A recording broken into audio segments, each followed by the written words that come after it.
Hi guys, this is Eric Cressey coming to you from Cressey Performance. Greg Robbins is helping me out today with this demonstration video, and we're going to talk about where your hand and your shoulder position should be during a back squat setup. And to be honest, this is going to be pretty individualized to every unique person's body and how their shoulder mobility is. So Greg's going to kind of demonstrate some of the stuff that we see.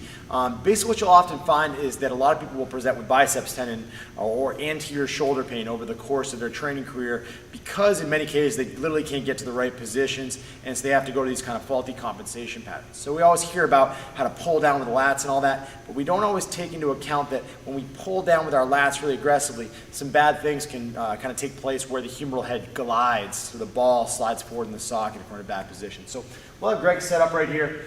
I'm actually going to have him set up with a pretty narrow setup.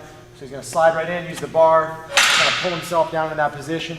You'll notice what's great about where Greg is set up here is that he's not just yanking the bar down with the lats. Certainly they're important as a core stabilizer, but what I want you to take a note of is the positioning of his elbows. Okay? Because when he pulls the bar down, he's actually tipping his shoulder blades back and popping that chest up. That pull of the lats isn't allowing him to drift forward. Okay? So if you just pull with your lats, your elbows will wind up behind your body. That's what your lats do.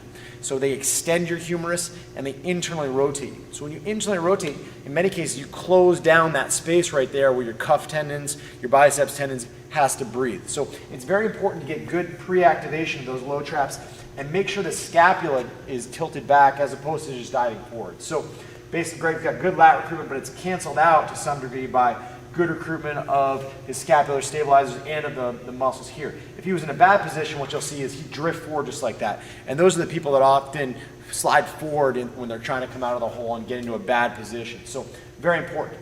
That said, a lot of people don't have the flexibility to be in that narrow. So what they may do is just need to bring their hands a little bit wider. Okay?